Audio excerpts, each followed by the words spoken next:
He had accepted it, that his daughter would never walk, that no amount of money or medicine could change what the doctors said. But that morning when he came home early, he heard a sound he hadn't heard in years. Laughter. And when he opened the nursery door, what he saw broke him. His daughter was in the air. Her legs were moving, and the maid, just the maid, was holding her like a promise God hadn't forgotten. Frank Hudson didn't plan to come home that morning. The meeting in Seattle had fallen through. The roads were quiet, the fog low. He didn't even tell his driver. He just drove. The house was still the same: glass, marble, silence. Big enough for 20 people. Empty enough for grief to echo through the halls. He stepped inside, dropped his keys. No voices, no footsteps. Just the usual stillness. Until he heard it. A sound. Faint at first. Then clearer. Laughter. High. Joyful. Childlike. Frank froze. He hadn't heard that sound since the day she was born. He walked slowly up the stairs. Not rushing, not breathing. Drawn forward by something he couldn't explain. When he reached the nursery door, it was slightly open. And inside, Sharon the maid lay on the floor. On her back, feet in the air, holding his daughter high above her. Diana was laughing. Alive. And her legs, the legs he'd been told would never move, were kicking. Small, shaky, but real. Frank leaned into the doorframe like he might fall. He didn't speak. He didn't cry out. But something in him broke. The part that had stopped believing. The part that buried his wife and gave up on God. The part that turned his home into a machine and called it safety. In that moment, watching a maid do what science never could, Frank realized God had never left. He had just been waiting for him to come home. Before we begin, I want to ask you something. Have you ever stopped believing? Have you ever accepted the pain because it hurt too much to keep hoping? If this story touches you, click subscribe, like this video, and tell us where in the world you're watching from. Because someone out there needs to hear what you're about to see. That miracles don't always come through money. Sometimes they come through maids, mercy, and the quiet whisper of God saying, "I haven't forgotten you." Frank didn't tell anyone he was coming home. The meeting had been cancelled. The pitch didn't go well. So he drove. No driver, no music, just the sound of tires on wet road, and a kind of silence he'd gotten used to. When he pulled into the driveway, the house stood still. Big, quiet, cold. He stepped inside, put his keys on the table, took a breath. He wasn't sure why it felt heavier that day. Maybe it was the fog outside. Maybe it was the memories that seemed to linger in the walls. Or maybe it was just one of those mornings. Nothing moved. Just the usual stillness. The kind you stop noticing after a while. And then, a sound. Faint, light. A kind of laugh that didn't belong in this house anymore. He stopped walking, tilted his head. There it was again. Laughter. Soft, real. Not from a screen. Not from a memory. It was coming from upstairs. He didn't rush. He just listened. And with every step he took, the sound grew clearer. He reached the room at the end. The nursery. The door was half open. He hadn't been in there much lately. But what he saw, the moment he looked in, stopped everything inside him. Sharon, the maid, flat on her back on the carpet.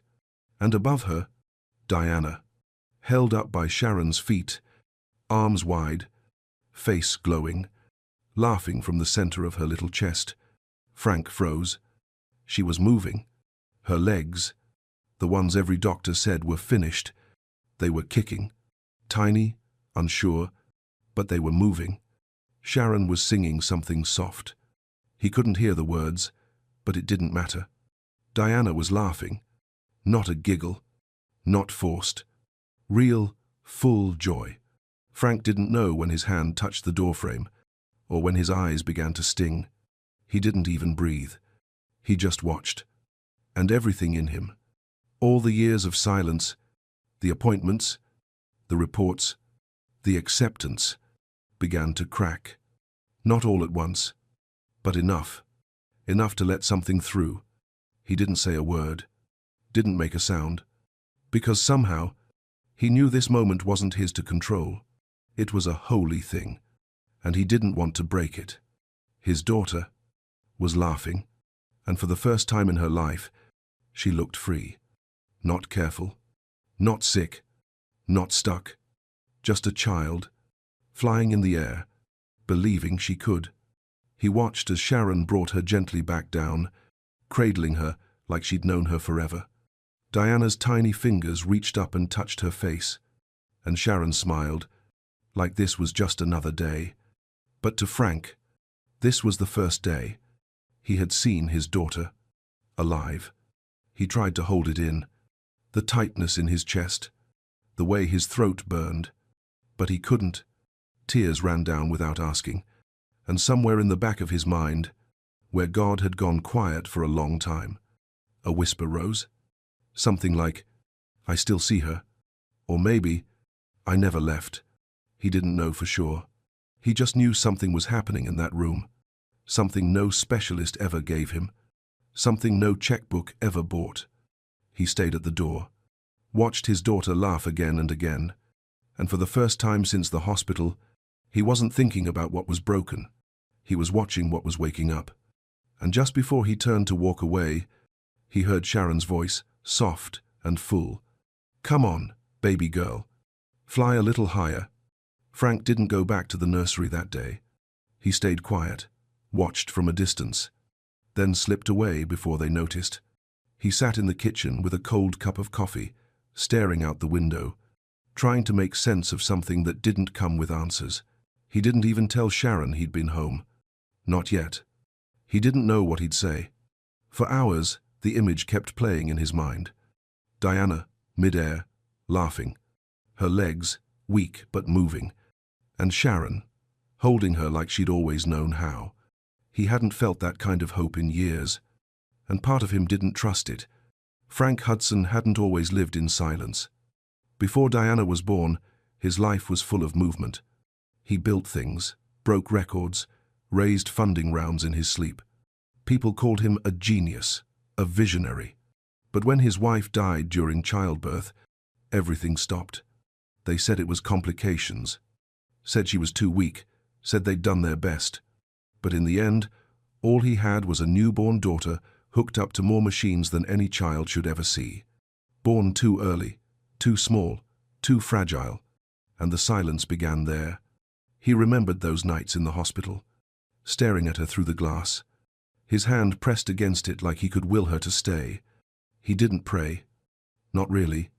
Just stood there, whispering things no one heard. And when they finally told him her legs were damaged, that she'd never walk, he nodded. Didn't cry. Didn't argue. Just accepted it.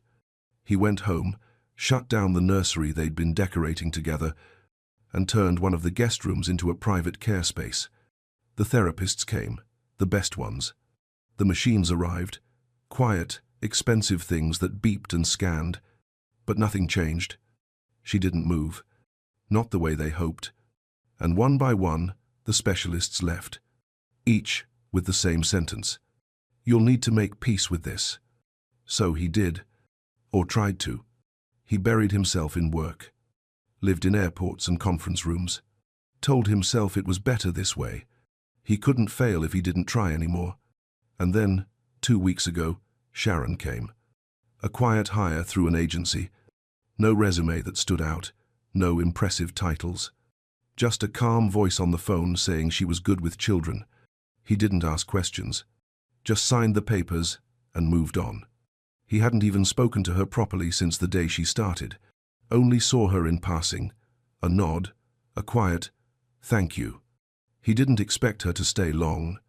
No one did. Most couldn't handle the silence, or the weight of a little girl who didn't speak much, or the stillness that filled every room like dust. But Sharon stayed, and she didn't just clean. She hummed while she worked, left the windows open to let the breeze in, started bringing in little things: a soft blanket, new books, paper butterflies taped to the walls, Frank noticed. But he didn't say anything. Didn't know how. And now, he had no idea how to make sense of what he saw that morning. The next day, he stood in the doorway of the living room as Sharon folded laundry. She didn't look up. Didn't rush. Just kept working. After a moment, he spoke. "I was home yesterday." Her hands paused. Then she folded another shirt. "I saw you," he said. "With Diana." She finally looked at him. Not nervous, not flustered, just steady. "You weren't supposed to be back yet," she said gently. He nodded. I heard her laughing. His voice caught on that word. Laughter. She smiled. "She has a beautiful laugh. I think it's been waiting." Frank didn't answer. The room felt still again, but not cold. More like something fragile had just been placed between them. "I don't know what I saw," he said quietly. "Her legs, they were moving," Sharon finished. "Yes, sir, they were." She didn't say it like a miracle. She said it like a fact. "You're not a therapist," he added, his voice sharper than he meant. She shook her head. "No, I'm not." "Then what were you doing?" Her eyes didn't flinch. "Loving her," she said. "Believing with her. Sometimes the body moves when it finally feels safe." Frank didn't respond. Because deep down, he didn't know how to believe in that. Not yet. But something in her words stayed with him. Long after she left the room, he stood there alone, looking at the shirt she'd just folded. Small, pink, with tiny stars on the sleeves. The next morning, Frank stood outside the nursery door again. He didn't mean to. He wasn't even sure why he'd stopped walking. But there he was, coffee in hand, heartbeat heavier than usual, just listening. Inside, Sharon was singing. It wasn't loud, just a hum, really. Soft and steady, like something she wasn't trying to perform. Frank could hear Diana giggling, a sound that didn't fit the grief he'd wrapped around this house for years. A sound that made his throat tighten. He pushed the door open. Gently.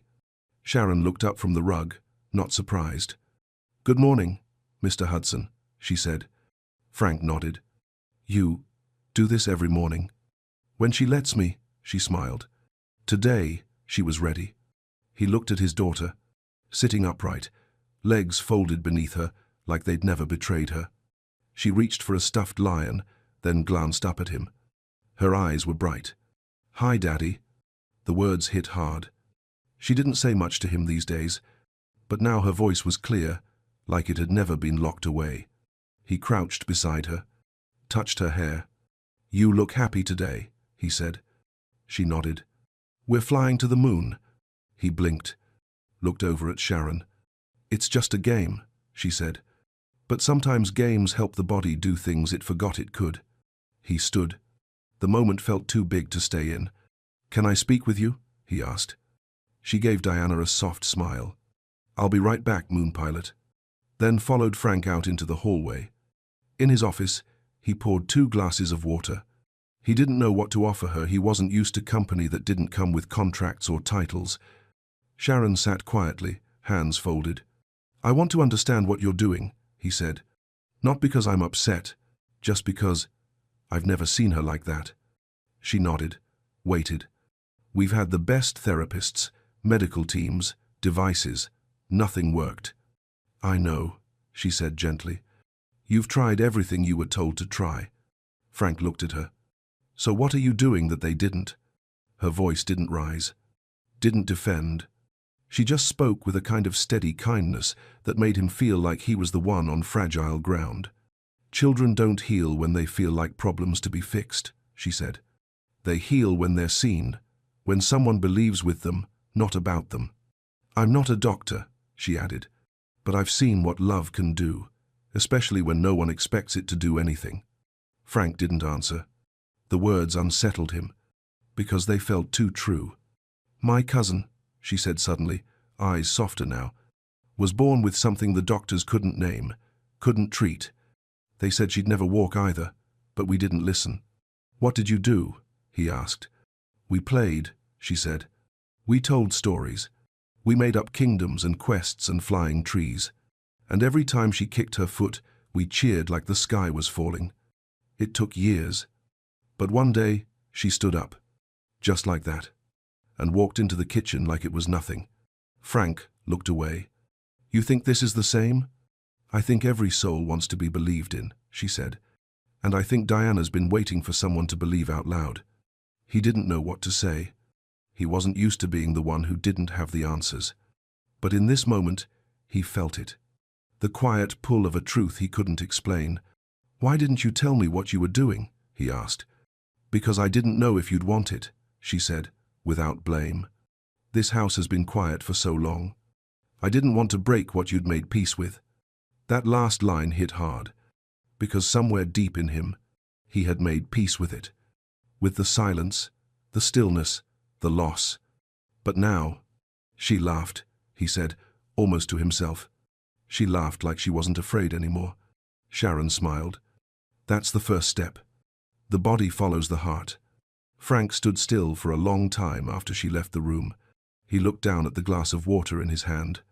Still full, untouched, like he didn't know how to drink from a world that was suddenly moving again. The house didn't change overnight, but it started to feel different.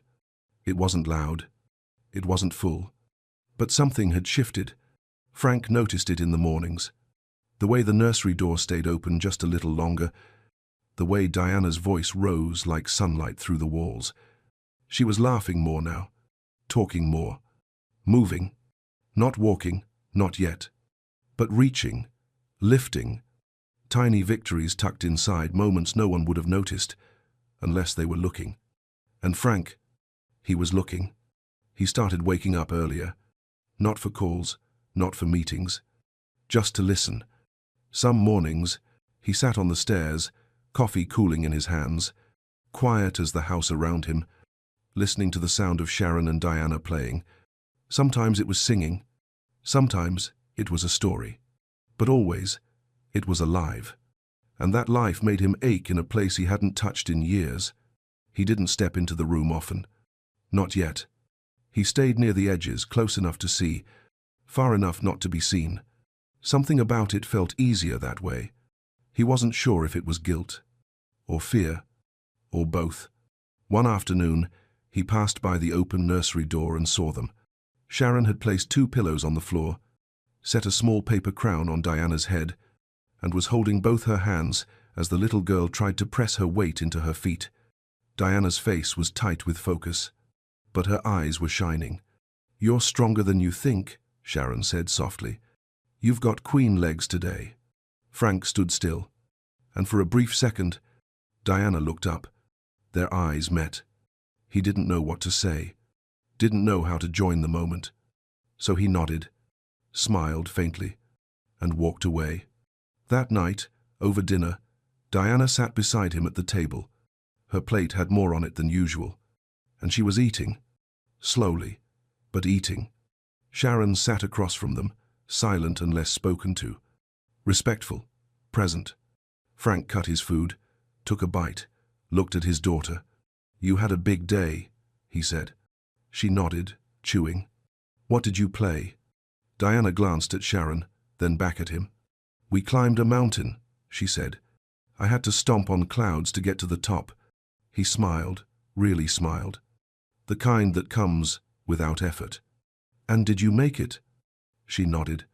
"I did," Sharon said. "I have cloud-stomping feet." Frank looked across the table. Sharon met his eyes just briefly, then looked down at her water. Something about that silence sat heavy between them. After dinner, Frank lingered near the hallway. Diana had gone to bed. Sharon was cleaning up. "You've done a lot," he said quietly. "With her, in just a few days." She looked up. Didn't speak right away. "She's the one doing it," she said. "I'm just here to help her remember who she is." He swallowed. "You make it sound so simple." "It's not," she said. "But it is honest, and sometimes that's enough." There was something in her tone. Not cold, not warm, just real. He nodded, then paused. "You don't ask for much," he said. She looked at him. "I'm not here for much." He didn't know what that meant, not fully. But he didn't ask. Instead, He turned toward the hallway, and as he walked away, her voice followed him. She watches you, you know, even when you think she doesn't. He stopped, felt the weight of that sentence sit on his shoulders. Kids don't need perfect, she said. They just need presence. He didn't turn back, didn't speak, just stood there in the dim light of his home, wondering when he became a man who didn't know how to stay in the room. That night, Diana called out in her sleep. Frank stood outside her door, not moving, not sure if she needed him or if she was just dreaming. He waited, listened, and when she quieted again, he rested his head gently against the wall beside her room, eyes open, heart somewhere between what was and what could still be. Frank had stayed late on a call that evening. Investors, questions, projections, the kind of voices that filled his days but never touched his life. When the call ended, he sat in his chair for a long time, hands still on the keyboard, but his mind somewhere else entirely. It had been almost a week since he saw Diana lift her legs, almost a week since he heard her laugh like the sky had opened, and yet he still hadn't spoken about it. Not to his colleagues, not to the world, not even to himself. He walked upstairs slowly. The house was quiet. Dinner had come and gone. The halls were dim. As he passed the nursery, the door was open again, just enough to see through. Inside, Diana stood in front of Sharon, holding onto her hands, wobbling just slightly. Frank stopped breathing. Her knees were shaking, but her back was straight, her chin up. Sharon's voice was low and steady. Push through your toes, sweetheart, just like we practiced. I'm here. I've got you. Frank didn't move. He didn't dare. He just watched. Diana's fingers tightened around Sharon's. She shifted her weight. One tiny foot lifted, then touched forward, then the other. Frank's mouth parted, but no sound came out. Diana took one more step, her body trembling with every inch, and then collapsed softly into Sharon's arms. And just like that, she laughed. Full, giddy, unafraid. I did it, she said. Sharon held her close. Yes, you did, baby girl, yes, you did. Frank stepped back from the doorway. He leaned against the wall, hand over his mouth, eyes burning before he even knew why. He slid down, sitting on the floor outside the nursery, trying to hold together something that was already breaking open inside him. He had watched years pass without this, sat through appointment after appointment where no one believed this would happen, watched his daughter fade into silence, watched himself disappear into work. And now, on a quiet night, with no medical team, no machines, just a child, a woman, and a bit of belief.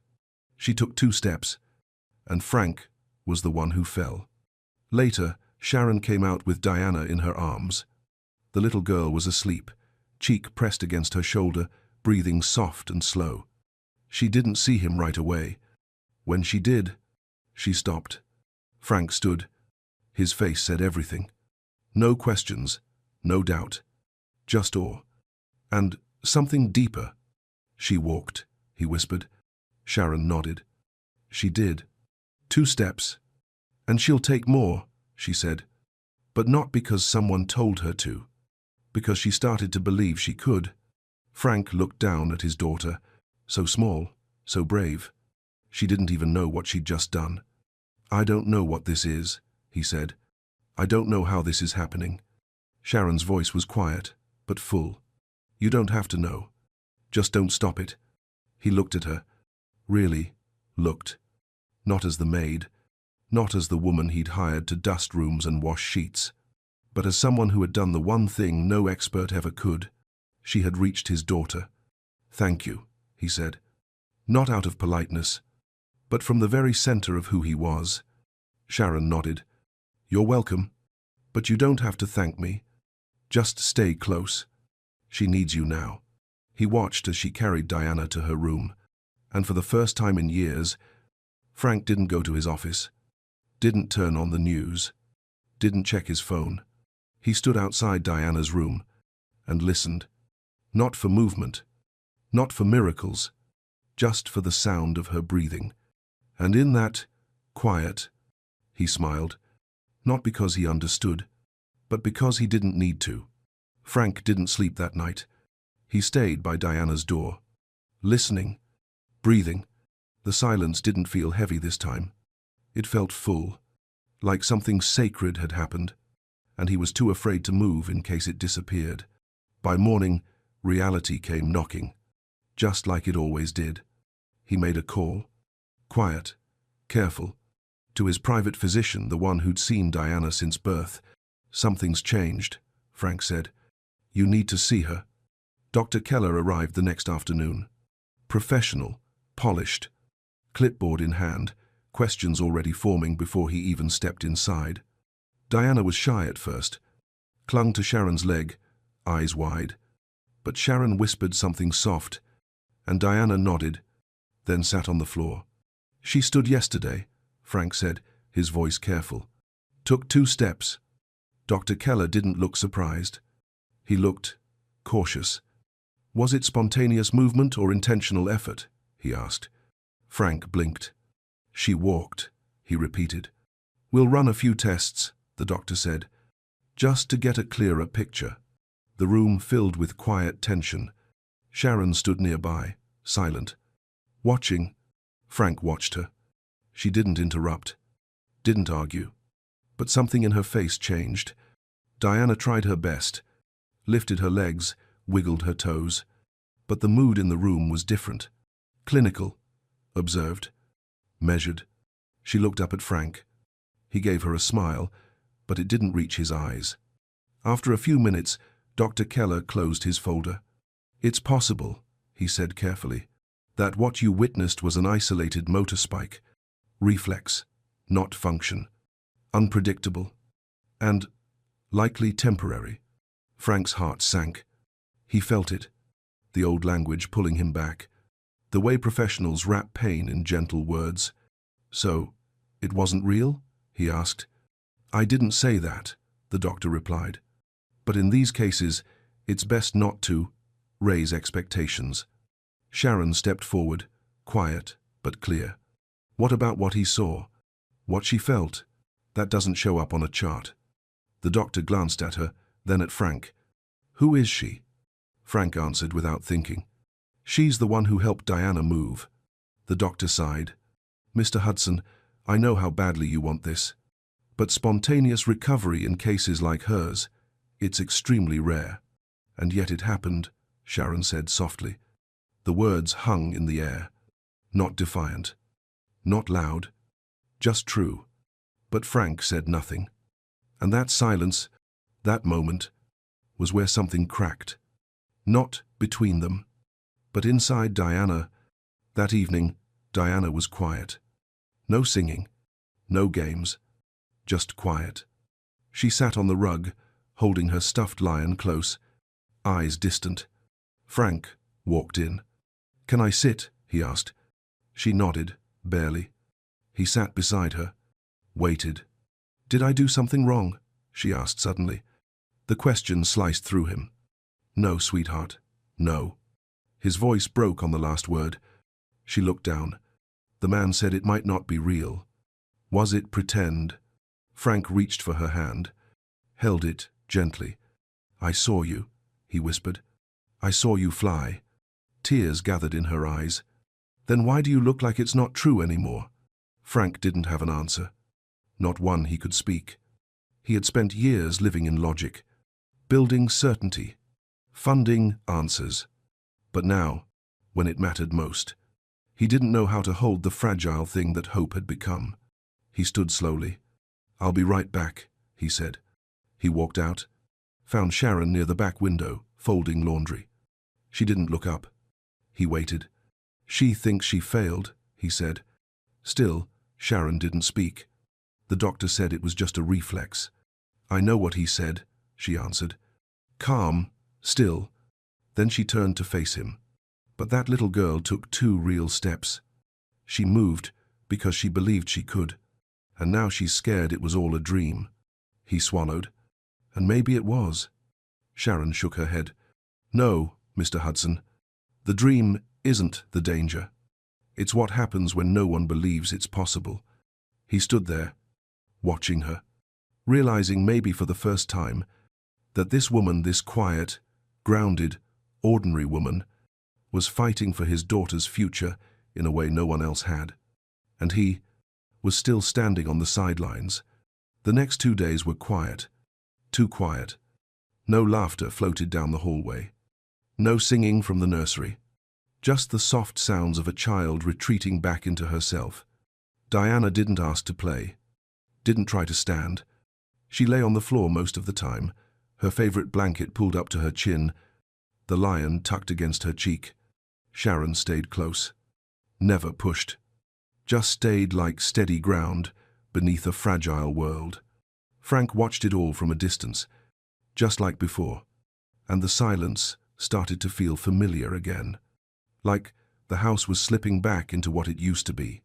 That night, Frank stood in the doorway of his lab, the space he once believed would hold answers. It was clean, organized, machines lined the walls, tables with untouched prototypes, blueprints that once carried his last threads of hope. But now, he couldn't feel anything in here. Not purpose, not power, just emptiness. He ran his fingers along the edge of a metal frame, cold, unmoved. This room had been built to fix things, but not everything broken wants to be engineered back to life. Some things need to be held, seen, believed in, not solved. And suddenly, it hit him. He had never created a space where his daughter could grow, only one where she could be monitored, measured, managed. The next morning, he found Sharon in the nursery, quietly folding away a set of hand-drawn adventure cards. "What are those?" he asked. She looked up. "We made them last week. Every move she made, we gave it a story. One for every tiny win." Frank stepped closer. One card read, "Climbed the mountain of wiggle toes." Another, "Crossed the river of almost standing." Each one was drawn in crayon, some with Diana's handwriting. Frank picked up a card, stared at it. Something in his chest shifted, softly but completely. "She stopped believing in these," he said. Sharon didn't correct him, didn't rush to give hope. She just let the silence speak for itself. Frank placed the card down. "I want to change the lab," he said. She looked at him. "Into what?" He paused. "Something that doesn't need wires. Something soft, real, for her." Sharon waited. "You want help?" she asked. Frank nodded. "Please." By the end of the day, the machines were gone. Not trashed, not destroyed. Just moved aside. They brought in soft lights, rugs, a bookshelf of storybooks, a small swing that hung from the ceiling beam. Sharon strung fairy lights along the wall and pinned Diana's drawings in the empty spaces. A beanbag became a cloud chair. Pillows became stepping stones across lava floors. A mirror was added, low to the ground, so Diana could see herself move. Not for progress, not for proof, but for pride. When Diana came in that evening, she stopped at the door. Her eyes widened. She stepped forward slowly, looked around. "What is this?" Frank crouched beside her. "Your new room," he said. "A place to move and play and fly again." She turned to him. "Even if I fall?" His voice caught, but he answered, "Especially if you fall." That night, she asked Sharon to read her a story. Then, for the first time, she asked her father to stay in the room. He sat on the floor beside them, legs crossed, watching the light dance across the walls as Sharon read softly. Diana leaned against him halfway through, small, warm, trusting, and he let himself lean back, not into certainty, but into presence. Later, when the house had gone quiet again, Frank stood in the doorway one last time, the new room behind him, soft, glowing, alive. He looked over his shoulder. "Thank you," he said. Sharon smiled, but didn't respond with words. She didn't need to. Some things don't need fixing. They need space to grow. And finally, Frank had made room. It had been 3 weeks since Diana took her first steps. Since then, there were more. Not every day, not always steady, but they came one after another. Tiny, trembling, but real. Frank watched each one like it was a sunrise. Soft, slow, sacred. He didn't miss them anymore. Because now, he was there. Sharon had started calling their mornings missions. Each day had a name. Stomp the Sunday. Kick the clouds. Reach the window. Every time Diana moved, it wasn't therapy. It was part of the story. And she was the hero. And for the first time since her birth, Frank wasn't building labs. He was building memories. On her 4th birthday, the sky was soft and blue. Not loud. Not showy. Just kind the way the world sometimes is when it's trying to apologize. Sharon had been preparing something special for days. She called it the Meadow Walk. Not a test. Not a goal. Just an adventure. A path through the garden. 10 small stepping stones lined with flowers, leading to the wide-open patch of grass where the sun waited. Diana stood at the edge of it, wearing a pink sweater and a crown made of paper and ribbon. Her hands trembled slightly, but her eyes were bright. Frank stood a few steps behind her, not leading, not hovering, just there. Sharon knelt beside her. "You don't have to make it to the end," she said. "Just take it one stone at a time." Diana nodded. The wind moved gently through the trees. The garden held its breath. She stepped forward. 1 foot, then the other. The first stone, then the next. Frank didn't speak. His hands were at his sides, open. He wasn't ready to catch her. He was ready to let her go. By the 4th stone, Diana's arms were shaking, but she kept moving. By the 6th, her knees wobbled. Frank took a small step forward, but Sharon held up a hand, gentle, steady. "Let her finish her story," she whispered. On the 7th stone, Diana paused, looked back. "Daddy," she called. Frank stepped closer, kneeled down so she could see him fully. "I'm right here," he said. "You've got this." And then, with a tiny breath, she turned back and walked. The 8th, the 9th, and then, on the 10th stone, her foot missed slightly. She stumbled forward, falling straight into the grass, and she laughed. A laugh so full, so light, it pulled the whole sky down with it. Frank ran to her, not because she needed rescuing, but because he needed to be there. He scooped her up, holding her tightly against his chest. Not because she fell, but because she flew. "You did it," he said, voice trembling. She leaned her head against his shoulder. "I walked all the way," she whispered. Frank nodded, his hand gently against her back. "Yes, baby girl, you walked all the way." Sharon stood nearby, watching with quiet eyes, hands still, face soft. Frank looked at her, really looked, and for the first time, he didn't see the maid. He saw the woman who gave him his daughter back. He carried Diana to the porch, sat with her in his arms as she dozed off, still holding the crumpled paper crown in her fist. And for a while, no one said a word. Not because there was nothing to say, but because this kind of moment doesn't need many words. Just presence. Just love. Just breath. Later that night, after Diana had fallen asleep, Frank stepped into the nursery. The fairy lights glowed quietly. The crown sat on the shelf beside her drawings. He sat on the floor, not on the couch, not at the desk, just on the floor, where stories had been built, where miracles had happened. And for the first time in a long time, he prayed. Not with big words, not with desperation, just something simple, real. "Thank you. Thank you for not giving up when I did. Thank you for sending someone who saw her when I couldn't. Thank you for giving her back to me."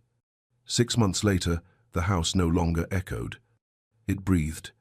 There were fingerprints on the windows now, crayon drawings on the fridge, shoes by the front door that didn't belong to staff, and a little girl who ran down the hallway every morning, shouting stories to anyone who would listen.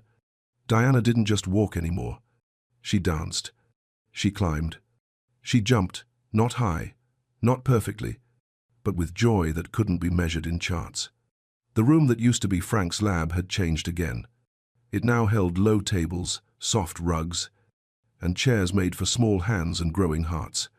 Children came every week, some in braces, some in wheelchairs, all carrying the same sentence Diana once wore: she may never. But here, no one spoke those words. Here, they played. Here, they tried. And slowly, step by step, they began to believe something different. It didn't happen with investors. It didn't happen with press releases. Frank never called the media. He didn't need to. Word spread through letters, parents, quiet circles of people who were still waiting for someone to believe with them. He called it the Story Center, because that's what Sharon had taught him. Children don't heal through instructions. They heal through stories their hearts can believe in. Frank stopped running his company full-time. He handed the lead to someone else and spent his mornings here, not behind glass walls, but down on the floor. Sometimes he tied shoelaces. Sometimes he just listened. But every day he showed up. One afternoon, Diana stood at the front of the room with a paper in her hand. She had drawn wings, colored them in soft blues and yellows. "These are my feet," she said, holding them up. "They were sleepy for a long time, but now they're awake, and they want to fly." The room clapped. Frank did too. And in the back corner, Sharon smiled. The kind of smile that knows its place. Not center stage, not in the spotlight, just there, where the light begins. They never fell in love, not romantically, but something deeper grew between them. A quiet, unshakable friendship. A trust built through the kind of storms that leave people changed. They didn't speak about it much. They didn't need to. Some bonds aren't declared. They're just lived. One evening, Frank sat in the garden, watching Diana race through the grass. She wore a cape made from an old bedsheet, and she kept shouting, "Come on, Daddy, let's fly." He stood slowly, pretending to groan. "These old feet don't fly like they used to." "Then run," she laughed. And so he did. Clumsy, out of breath, but laughing, really laughing. Sharon watched from the porch, hands in her lap, eyes soft. "She's not afraid anymore," Frank said later, as the sun dipped behind the trees. Sharon looked toward the field. "Neither are you." Years from now, when people ask Frank Hudson what changed his life, he won't say the IPO. He won't say the patents or the machines. He'll talk about a maid with no degrees and a child who taught him how to stand again. He'll say, "Not all miracles come in labs. Some come with crayons, with butterfly legs, and with someone who decides not to give up, even when everyone else already has." And if you ever visit the Story Center, you'll find a small sign on the wall near the entrance. It reads, "Healing doesn't begin with answers, it begins with love. Sharon Baker." And beneath it, a handprint in pink paint. Small, delicate, and full of life. Diana's. He wasn't supposed to live. Not after the crash. Not after they pulled him from his mother's broken body in a field of twisted metal. And yet, he did. Paralyzed, silent, alive, but unreachable. For 3 years, not a smile, not a sound. Doctors came, experts flew in. They said the same thing. There's nothing left inside. Then one afternoon, Alexander walked into the house, and what he saw stopped him cold. The Hill estate was quiet, but not the kind of quiet that brings peace. It was the silence of absence, of prayers unanswered, of a man who had stopped believing anything good could still grow. 3 years earlier, everything changed in a moment. A rain-slick road, a curve taken too fast. A car flipped, crushed beyond recognition. Inside was Lauren Hill, 8 months pregnant. By the time they got her out, she was gone. No heartbeat, no breath. But in a moment that can only be called divine, a group of passing soldiers managed to save the baby. David Hill was born on the side of the road, in the wreckage of what should have been the end. But his first cry never came. And for years after that, nothing did. No movement, no words, no signs of life beyond the machines that kept him breathing. Alexander, broken and buried in grief, did what powerful men do. He tried to fix it. He hired the best, flew in specialists from every continent, built a schedule of treatments, therapies, and strategies. But no one could reach the boy. Until her, Christina Baker, a maid, no credentials, no clipboard, just a steady voice, a soft presence, and a faith that somehow refused to leave the room. Before we begin, if you believe God still works through ordinary people, if you've ever felt His presence in the quiet, or if you've ever loved someone the world had already given up on, then like this video, subscribe to the channel, and share in the comments where you're watching from, and what you believe about miracles, because sometimes healing doesn't come through science.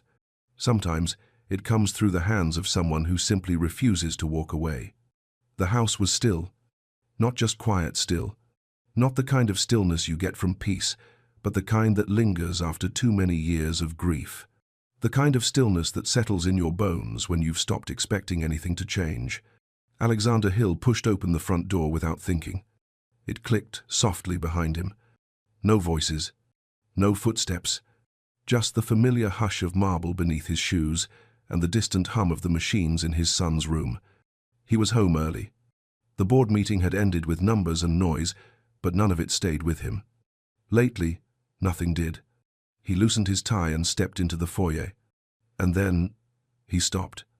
Right there, frozen. His eyes landed on the one thing he had trained himself not to hope for. His son. Walking.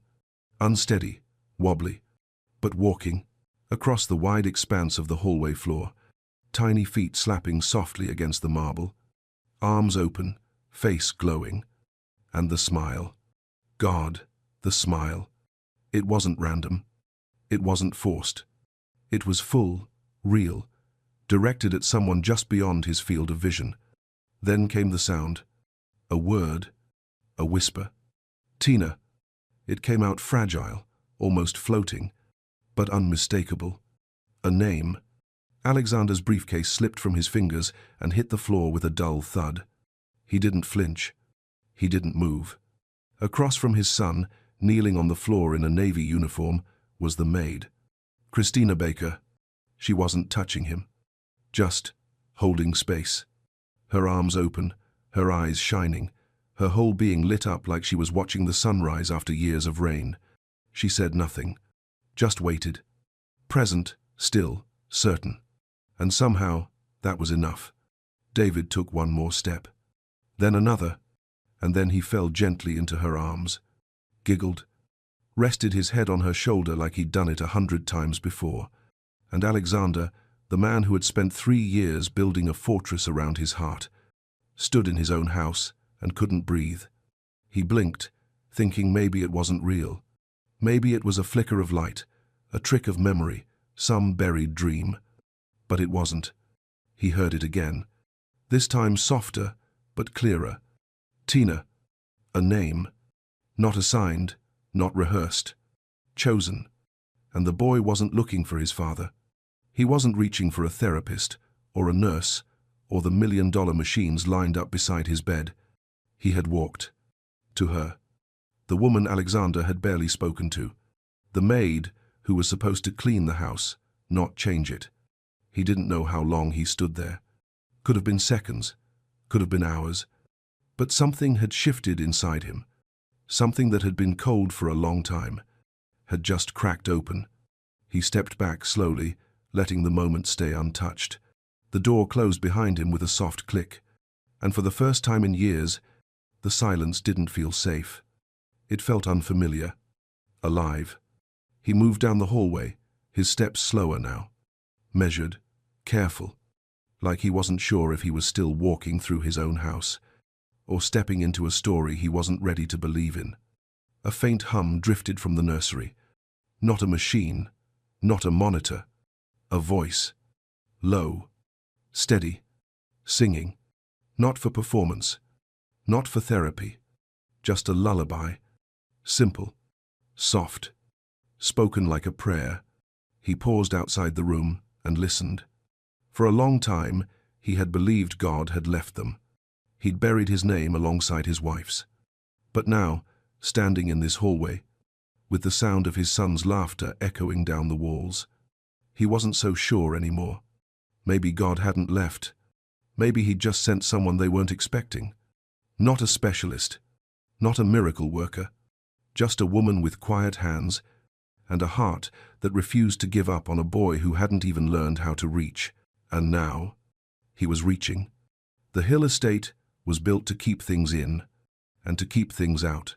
4 stories tall, tucked behind black iron gates, it sat like a monument to silence on the edge of the city, all glass, steel, and stone. No laughter echoed down the halls. No music played from the rooms.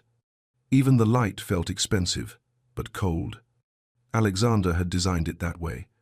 After the funeral, after the casket was lowered, after the news stories faded, he didn't want reminders. Not of Lauren, not of hope, not of the family that would never be.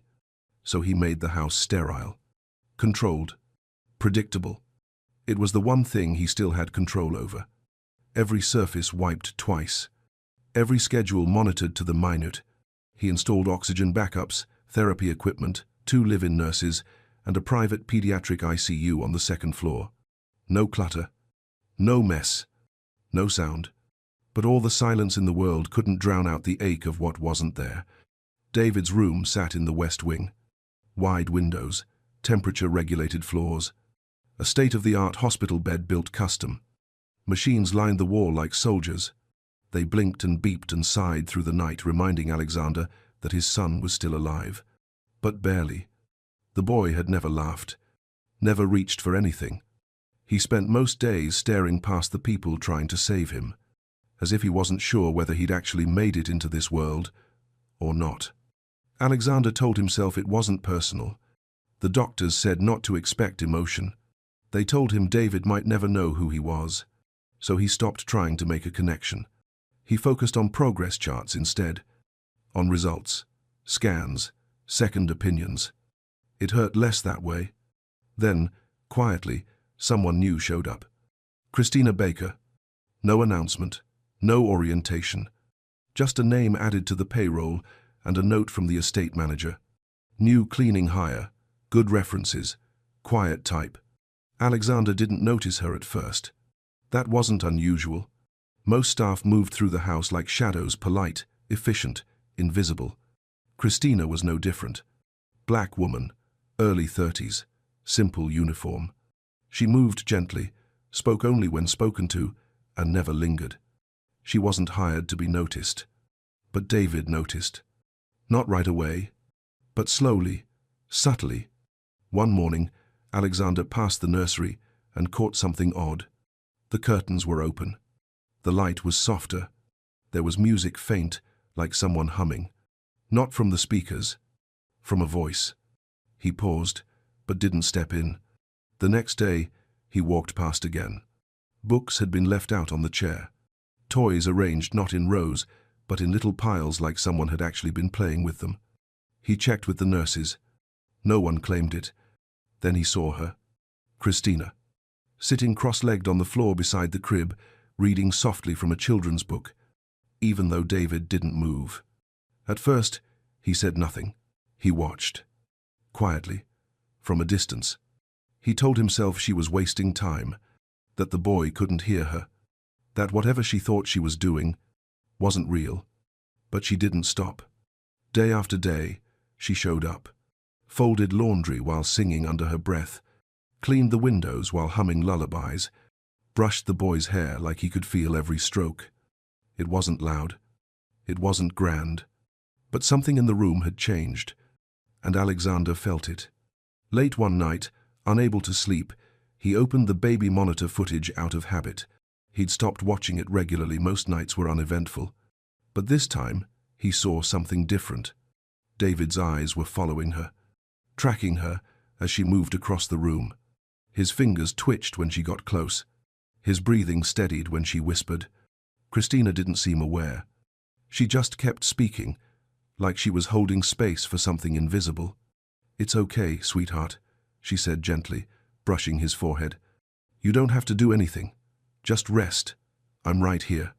Alexander sat back in his chair, stunned. It wasn't therapy. It wasn't science. It wasn't even measurable. But it was presence. The next morning, he asked one of the nurses quietly, "Has he ever responded to her?" She paused, then nodded.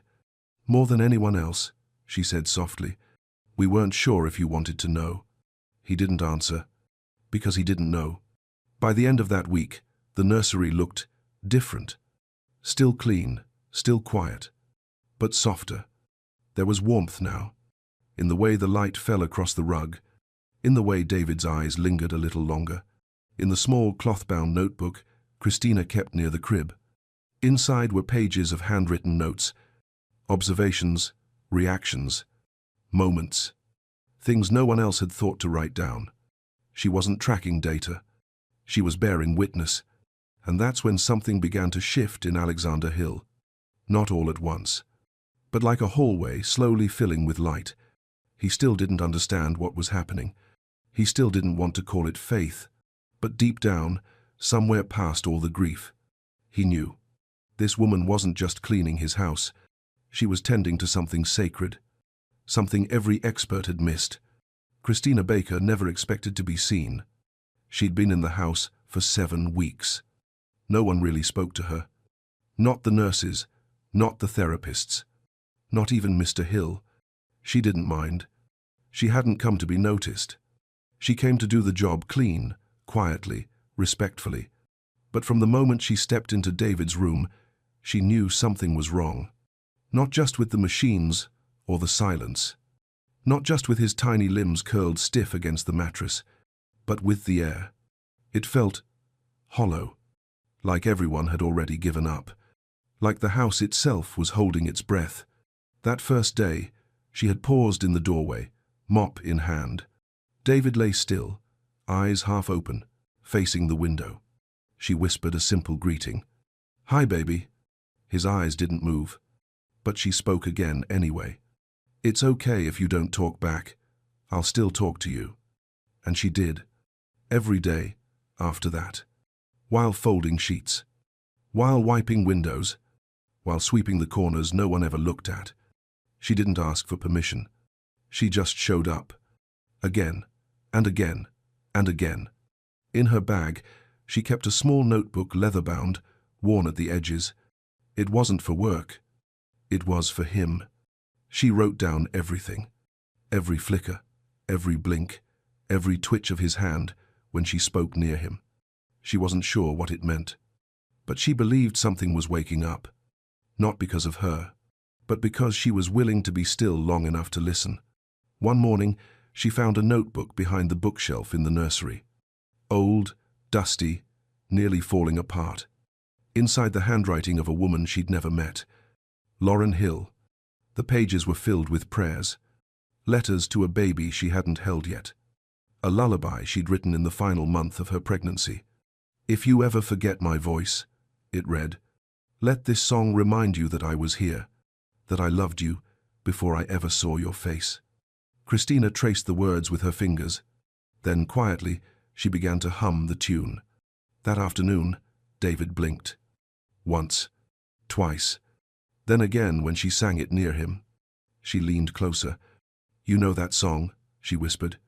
His fingers curled slightly. She didn't call the nurses. She didn't log it in the system. She just sang the lullaby again. Not loud. Not for results. But like a prayer. Alexander passed by the door later that evening. Paused for a moment. Watched as Christina sat beside the crib, humming softly, a book open in her lap. He didn't say a word, but she felt him watching. That night, she wrote in her notebook, "He looked at me today. I think he's starting to remember this world." The next day, the shift became undeniable. David followed her voice when she moved across the room. His hand twitched when she brushed past the mobile above his bed. His breathing deepened when she touched his shoulder. And then a sound. Not a word. Not quite. But a low murmur. A broken breath, shaped like something trying to be spoken. Christina froze. Tears rose before she could stop them. She reached down, her hand resting on his. "You're not alone," she whispered. "You've never been." Alexander heard it on the baby monitor later that night. He replayed the clip 5 times. Then again, a noise. From David. Directed at her. He stormed into the nursery the next morning, not angry, but rattled.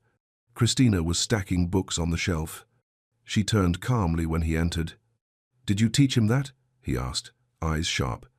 "No," she said softly. "I didn't teach him anything. I just showed up." He made a sound. "Yes." He stared at her, unsure what to feel. His voice cracked a mix of confusion and something he hadn't let himself feel in years. "Why you?" Christina stepped forward, voice gentle. "I think children know when someone sees them. Not with eyes, with spirit." He didn't answer. But he didn't walk away either. That evening, Christina found David's baby monitor disconnected. She didn't ask why. But the next day, Alexander stood in the corner of the nursery longer than usual. He didn't say a word, didn't try to interfere, just watched her sing. And for the first time, he didn't see the maid. He saw the woman who had stayed. The one who had shown up, even when the rest of the world had walked away. The house was quiet, but not like before. There was something inside the stillness now. A tremble, like the walls were waiting for something to happen. It had been 2 days since David made that sound. 2 days since Alexander had watched, in disbelief, as his son, the boy he was told would never speak, tried to shape a word. Not with intention, not perfectly, but clearly, for someone. For her. Christina hadn't mentioned it since. She didn't bring it up, didn't celebrate, didn't make it about her. She just kept showing up. Each morning, she folded his pajamas into soft rectangles. She opened the curtains just a little more. She sang the same lullaby with the same quiet reverence, as if she were singing it to heaven itself.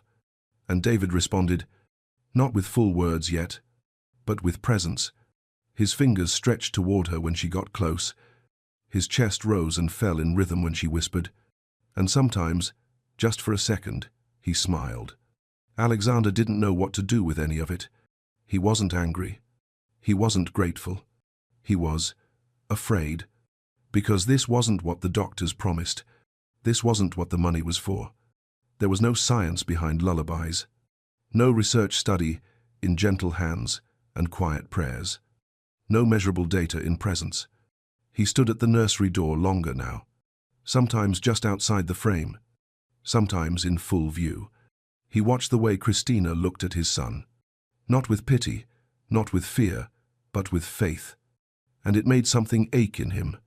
Something deep. Something old. One night, long after everyone had gone to bed, Alexander sat in his late wife's music room. The piano was still covered with a cloth. Her journal sat on the shelf, undisturbed. Everything was where she'd left it. He opened the notebook, turned the pages slowly. The ink had faded, but her words were still alive. Lyrics. Melodies. Notes to a child she never got to meet. I hope you love softly. I hope you find someone who sees you. And when you forget who you are, I hope a song reminds you. He closed the book and rested it on his lap. The silence in the room felt different now. Not empty. Just waiting. The next morning, it rained. Hard. Wind against the windows. Thunder in the distance. David was restless. His eyes darted toward the storm, his breathing shallow.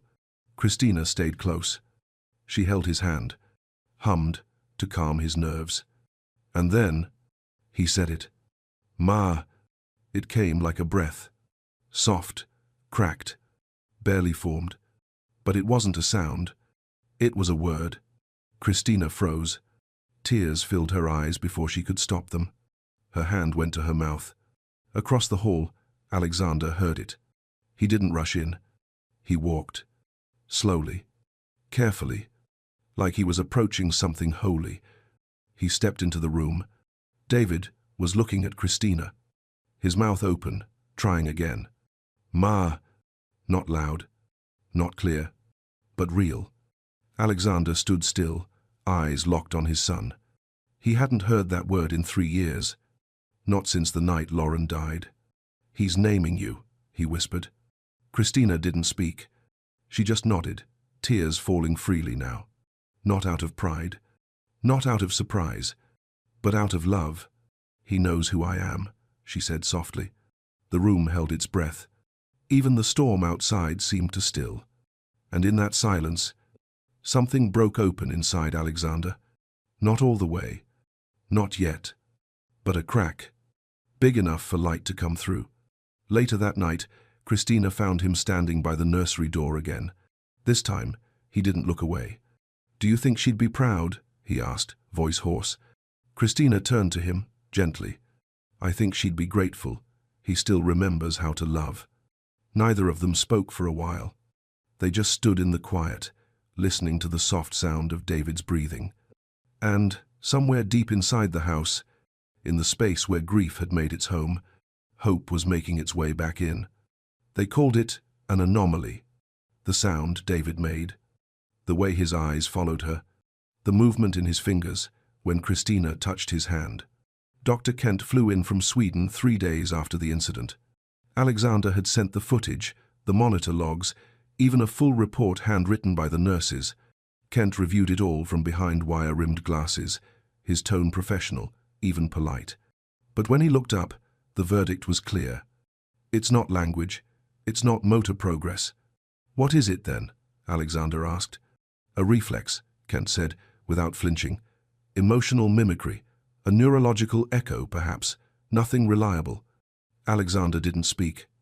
Not immediately. But something inside him tightened. Not in anger, in disappointment. Because Kent wasn't wrong. He just wasn't right. The room was quiet after he left. Christina stood by the hallway window, watching the wind stir the trees. She didn't ask what the doctor said. Alexander leaned against the doorway, his voice low. "He says it's just a reaction, reflexive, meaningless." She didn't turn. "Do you believe that?" He didn't answer. He looked at her hands. Gentle, steady, the kind of hands that didn't need data to do something sacred.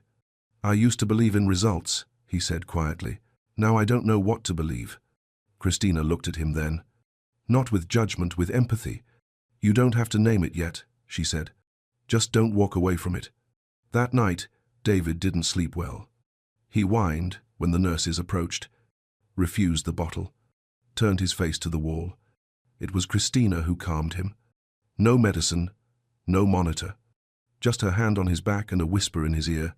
"You're safe. I'm right here." Alexander watched from the hallway, arms crossed. Every instinct in him said to interrupt, to take control. But his feet wouldn't move. He just stood there. Frozen, broken, open. Later, in his study, he pulled out the old photo album Lauren had made. It smelled like her perfume. Faint, floral, fading with time. Page after page sonograms, notes from prenatal checkups, letters to Baby Hill. And then, a photo. One he had forgotten. Lauren at the piano. One hand on her belly. The other stretched across the keys. She was smiling. Eyes closed. Alive. He ran his thumb along the page and whispered to the empty room. He said, "Mama, to someone who wasn't you." And it felt right. And I don't know what to do with that. The silence didn't answer, but something stirred in his chest. Not guilt. Not shame. Something closer to surrender. The next morning, the therapy center called. They'd seen a clip of David reaching. They wanted to evaluate him, in person. They also mentioned Christina. One of the center's executives had heard about her. "She has a gift," they said. "We'd like to offer her a full-time role, triple her salary, full housing, clinical training. She's a rare find." Alexander didn't respond. He hung up the phone slowly. His fingers stayed curled around the receiver long after the call ended. Down the hall, David was laughing. laughing. Not just a noise, a sound with spirit. Christina was making animal noises behind a stuffed giraffe. David reached for it with both hands. His head tilted back, his mouth wide, and Alexander watched with quiet disbelief. It wasn't therapy. It wasn't intervention. It was something else. Something the doctors never brought into the room. That evening, he found Christina sitting by the garden, notebook open on her lap. She didn't look up as he approached. "They called me," he said. "The center?" she asked softly. He nodded. "They want to offer you a job, full-time, more than I pay, a whole career." She closed the notebook gently, stared out at the trees, swaying in the dusk. "I didn't apply," she said. "You don't have to explain." "But I thought about it," she added. He didn't speak. "I came here to clean floors," she continued. "But then I saw him, and I couldn't walk away." Alexander's throat tightened. "Are you going to leave?" She didn't answer right away. Then, quietly, "He's not mine." He looked at her. Really looked. For the first time, he saw the woman who had poured herself into someone else's child, with no guarantee, no spotlight, no reward. Just love. Quiet, faithful, free. He walked back to the house, went straight to his office, opened the drawer, and pulled out a folder. Inside, a legal document. Partial guardianship. Flexible terms. No traps. Just an open door. Christina found the folder on the kitchen island the next morning. No note. No explanation. Just a line drawn softly in the sand. Stay. Not as a maid. As someone who matters. It rained the night it happened. A steady, low hum against the glass. The kind of rain that didn't shout. It lingered. Soft, persistent. Like it was trying to wash something clean. Christina was in the nursery, humming under her breath. Same lullaby. Same rhythm. She didn't look tired, but something in her eyes had changed. She moved a little slower. Didn't linger as long. When she picked David up, it was careful, not casual. Alexander noticed. Even David noticed. He reached for her more that day. Held her sleeve tighter when she tried to lay him down. Watched her like he was afraid she'd disappear when he blinked. And then, in the middle of the thunder, he said it. "Tina." Clear. Soft. Real. Christina froze. Her hands dropped slowly to her sides. Her eyes welled, but no tears fell. She looked at him like her heart was breaking in the most beautiful and terrible way. Alexander stepped into the room just as she whispered back, "I'm here." That night, she didn't stay as long. She folded his blanket neatly, placed her notebook in her bag, and left without a word. Alexander stood by the window, watching her silhouette cross the driveway under an umbrella. And for the first time, it struck him. She was leaving differently. Not just the house. She was beginning to leave him. The next morning, David was quiet. No smiles, no giggles, just silence. He lay on the rug where he and Christina usually played, staring at the door. The nurses noticed. Tried toys, music, sensory games. Nothing worked. He didn't cry. He just withdrew. The light in his eyes dimmed, like something he couldn't explain was slipping away. Alexander watched from the hallway, and for the first time in his life, he felt helpless in a way that money couldn't fix. He found her in the kitchen later that night. She was packing something into a paper bag, small, quiet movements. "You're thinking about leaving," he said. She didn't jump. She didn't deny it. "The offer's still on the table," she said quietly. "But I made one too." "I know." She closed the bag gently, rested her hands on the counter. "You've been kind, more than you had to be. But this—" She paused. "This wasn't part of the plan." Alexander stepped closer. "He called your name." Her voice trembled. "That's what scares me." He didn't understand. "Why?" She finally looked at him. "Because he's starting to believe I'll always be here." The words hit deeper than he expected. "And you won't?" he asked. Her face softened, but the answer was honest. "I don't know. Do you want to leave?" A long silence followed. Then, barely above a whisper, "No, but sometimes wanting isn't enough." He leaned on the counter, hands gripping the edge. "I built this house to protect him. Every inch, every protocol. I did everything I could. I know. And none of it mattered, not until you walked in." She didn't smile. She didn't flinch. Maybe he didn't need protection. Maybe he just needed to be seen. He went quiet. The rain picked up again, harder this time, falling like it had something to say. Later that night, he found the paper bag she left on the table. Inside was the lullaby, Lauren's handwriting, folded neatly beside a note in Christina's hand. "He remembers her voice because you let her stay in this house. He found mine because I stayed when no one asked me to. But love like this can't live in limbo forever." He walked down the hall, stopped outside David's room. The boy was asleep, arms wrapped around the stuffed giraffe Christina had given him. His chest rose and fell slowly. But even in sleep, he looked like he was waiting. Alexander stayed at the door long after midnight, and for the first time, he didn't ask what to do. He asked what he was willing to lose. The house felt different now. Not louder, not warmer, just honest. The kind of stillness that follows after something sacred has been said out loud.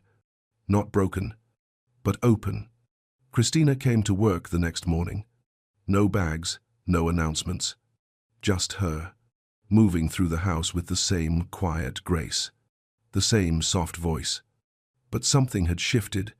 Alexander noticed it when she passed him in the hall. She nodded, polite, present, but her eyes didn't linger. There was no coldness, no anger, only space, like she was giving him room to decide what kind of man he wanted to be.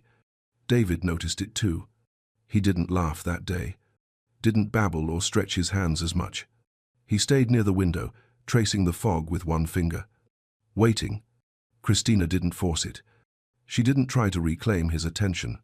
She sat with him on the floor, soft music humming in the background. Read aloud even when his eyes wandered. Sang the lullaby even when he didn't respond. She had never come for results.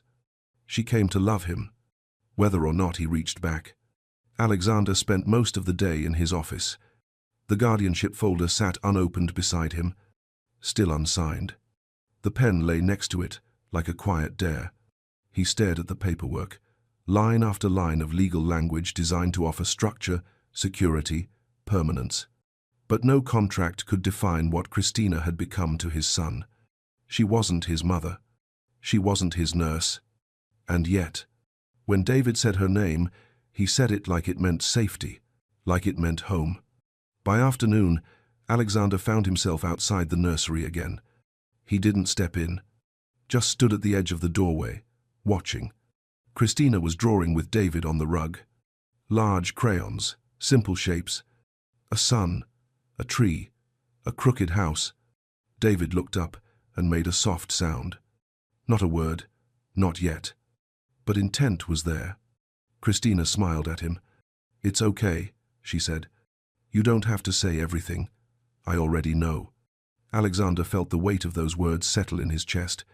He realized how long it had been since anyone said something like that to him. Later that night, he passed the kitchen. She was there again, wiping down the counter, slow and thoughtful. He walked in, quiet. "I saw the drawing," he said. She turned slightly, unsure where he was going with it. "He drew a house," Alexander continued, "and a stick figure with curly hair. That's you, right?" She smiled softly. "He didn't tell me. He doesn't have to." There was a pause. Full. Fragile. Then Alexander placed something on the island. The guardianship folder. This time signed. "It's not everything," he said, "but it's something, something real." She didn't touch it. Not yet.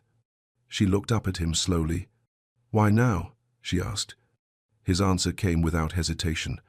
"Because when he reaches for you, it's the only time I know he feels safe, and I've spent 3 years trying to give him that, but you already have." "This isn't just a job, Alexander," she said gently. "This is a life." "I know. And once we say yes to that, we can't go back." "I don't want to." He looked at her, not as an employer, not as a man trying to fix something, just a father, a man who had failed to keep love alive, and was now being given a second chance. She reached for the folder, not with haste, not with fear. She just laid her hand on it, quietly, and nodded. The next day, the house began to change. Curtains stayed open. The hum of machines was joined by faint laughter. Toys were left where David last played with them. Books, half finished. Drawings taped gently to the fridge. Life wasn't being kept under glass anymore. It was being lived clumsily, honestly, beautifully. That evening, they had a picnic in the garden. Just the three of them. No celebration. No photographers. No staff. Christina baked a cake. David smashed it with both hands. Alexander laughed without thinking. Really laughed. It was uneven, awkward, like a man learning how to breathe again. At one point, a neighbor leaned over the fence. "Are you the nanny?" they asked Christina. Before she could respond, David waddled up with frosting on his cheeks and sticky hands outstretched. "Mama," he said, loud, clear, without hesitation. Christina froze. Alexander looked at her. No words, but in his eyes, "Thank you." It was quiet again, not the silence of grief, not the hush of a house holding its breath. This was a different kind of quiet, soft, living, awake, the kind that exists in early mornings, before the world remembers to be afraid. 1 week had passed since the picnic, since David looked up, hands covered in frosting, and called her Mama. Since Alexander stood in the garden, stunned, and didn't correct him. He hadn't said the word himself, but he didn't have to. In his eyes, it was already true. Inside the nursery, the room had changed. Not dramatically, just enough. Toys weren't arranged anymore. They were left where David had dropped them. Books stayed open, mid-story. Drawings curled slightly on the wall where the tape didn't quite stick. There was life now. Messy, beautiful life. Christina arrived early that morning. She moved quietly, as always. But there was something new in the way she walked. Not hesitation. Not doubt. Readiness. Alexander was already at the table. A mug of coffee in front of him. Cold. The folder sat between them. Guardianship papers. Finalized. Everything in order. She sat down without a word. For a moment, neither of them moved. Then she reached for the pen. Her hand didn't tremble. She signed her name. Slow, steady, a single act that carried the weight of something holy. She didn't look at him, but she smiled. Later that afternoon, Alexander stood outside the nursery door. David was sitting on the rug, stacking blocks with full concentration. Christina sat beside him, her legs crossed, head tilted, humming softly. David looked up and pointed. "Tina," he said, grinning. Then, without thinking, he climbed into her lap. She wrapped her arms around him like it was the most natural thing in the world. Alexander's chest tightened, not with fear, not with jealousy, but with something that felt like awe, because for the first time in years, his son had chosen someone, and someone had chosen him back. That night, they sat on the back porch. The sky was heavy with stars. David had fallen asleep an hour earlier, curled between his stuffed giraffe and the lullaby notebook. Alexander handed Christina a cup of tea. "You didn't have to say yes," he said. "I didn't," she replied. He glanced at her. "But you did." She nodded. "Because love is a choice, and I'd rather choose him with no guarantees than walk away with everything safe." The words hit deeper than he expected. "I don't think I ever chose him," he said. "Not fully. I loved him, but I was scared to love something that might leave me again." "He never asked you not to be scared," she said gently. "He just needed you to stay." They sat in silence for a while, the kind of silence that doesn't ask for anything. Then Alexander spoke again, barely above a whisper. "Do you think I failed him?" Christina looked straight ahead. Her voice came soft, but full of conviction. "No, I think you were broken. And broken people don't fail. They just take longer to heal." "And what about you?" he asked. Are you healed? She exhaled. I think I stopped waiting to be. The next morning, something changed. It was subtle, but real. David stood without support. Just for a second. Just long enough to wobble in place, arms stretched toward the kitchen where Christina stood washing fruit. "Mama," he said, and then he laughed. It wasn't controlled, wasn't coaxed. It just came, full of joy, full of breath. Alexander stood behind him. He didn't rush forward, didn't call a therapist, didn't reach for his phone. He just watched and smiled. That night, he tucked David in himself. The machines were quieter now, less intrusive. David blinked slowly, fighting sleep. "Daddy," he murmured. The word was soft, still forming, but real. Alexander sat at the edge of the bed. "I'm here." David closed his eyes, and for the first time, he didn't stir when the lights dimmed. He just slept, peacefully. In the hallway, Christina waited. "He said, Daddy," she whispered. Alexander nodded. "He's choosing both of us." They stood there, just outside the door, surrounded by quiet. Not as a man and his maid, but as something closer to a family, still forming, still fragile, but real. And in the silence, hope didn't whisper. It stayed. It had been 6 months. The house didn't look like it used to. Curtains were always open now. Toys lived on the floor like they belonged there. Music floated through the halls, sometimes soft jazz, sometimes lullabies, sometimes just Christina's voice humming under her breath. The marble still shone. The machines still clicked in quiet corners. But the cold was gone. It had been replaced by something slower and alive. David was stronger now. He still needed help standing for too long, still struggled with words sometimes, but he laughed often. He reached. He sang pieces of songs when Christina made pancakes, and when she left the room, he always looked for her. The therapy center had followed up 3 times. Each time, Christina politely declined. She never raised her voice, never explained herself. She didn't have to. She had already made her choice. She stayed. One Saturday morning, Alexander walked out to the backyard with a mug of coffee in hand. The air smelled like spring. In the center of the garden, a new swing set stood, adaptive, custom-designed, built with Christina's notes. David sat in the padded swing seat, giggling, legs kicking gently. Christina stood beside him, giving soft pushes, murmuring encouragement. The sun lit her curls like a halo. Alexander stood back, watching. Something about the scene made him still, not because it surprised him, but because it didn't anymore. A neighbor leaned over the fence. "Is she the nanny?" Christina turned, about to answer, but David beat her to it. He pointed, his voice loud, sure, proud. "Mama." The word cut through the morning like a song. Christina's hands went still on the swing ropes. Her eyes widened, mouth slightly open. Then a smile broke through, wide and wordless. She looked at Alexander. He was already looking at her. He didn't say anything. Didn't need to. His face said everything. "Thank you. I see you.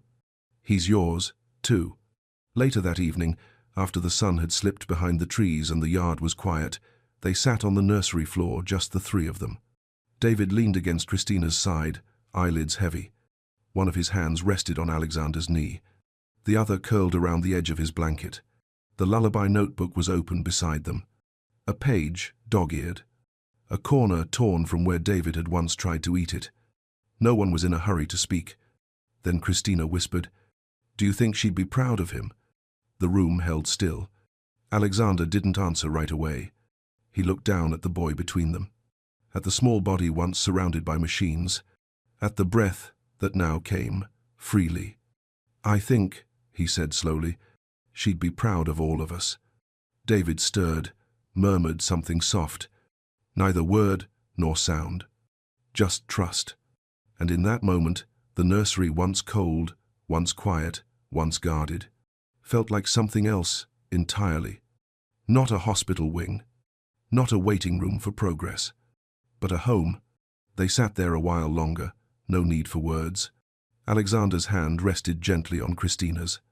Not grasping, not asking, just there.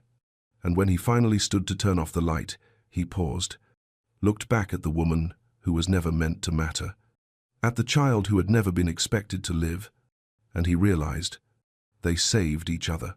No one spoke about titles anymore. There was no need. No one cared about contracts, resumes, roles. There was just a boy, a woman, and a father who finally understood that love is not earned with effort. It's built with presence, and chosen again and again. Outside, the wind moved softly through the trees. Somewhere in the dark, a swing creaked gently in the breeze. Inside, there was no noise, but it wasn't silence. It was peace. They weren't a perfect family, but they were a real one, and that was enough. If this story touched your heart, share it with someone who still believes in quiet miracles. Like the video, subscribe to the channel, and tell us below who's the one person that showed up in your life when the world thought all hope was gone. Because sometimes the ones who were never meant to matter are the ones who change everything.